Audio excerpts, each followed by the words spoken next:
My Gavana Melanie. I have a lovely card for you today. It is the Knight of Cups. Now, this fella here is not Gandalf. He is actually one of the dwarves.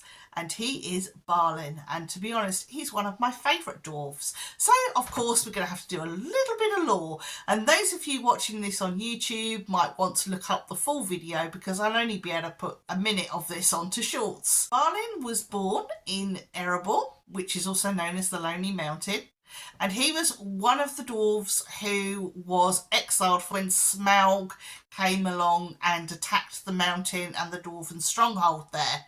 He and his people eventually found their way to the Blue Mountains, where they eked out a reasonable living, but they longed to go back to Erebor. And so, when Thorin Oakenshield got a group together, Balin was within that company. And of course, they picked up Bilbo along the way, and Gandalf tagged along for a bit too. At the end of The Hobbit, obviously, Balin and the dwarves, they get back to Erebor, they have a big battle, and Balin is one of the survivors of that battle. Between The Hobbit and Lord of the Rings, there is about a 70-year span.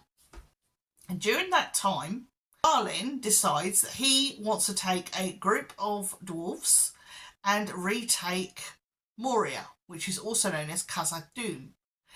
Now, Moria is an ancient city that has been abandoned by the dwarves because there's a big Balrog hanging about in there. Balin goes to Moria and he is able to enter the city and settle his people there for about 5 years.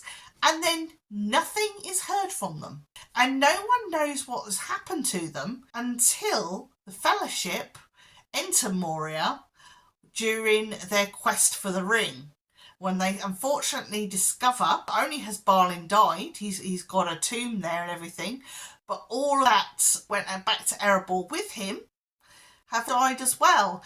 And the only person left was another member of Thorin's company, and that was one of the young ones, that was Ori.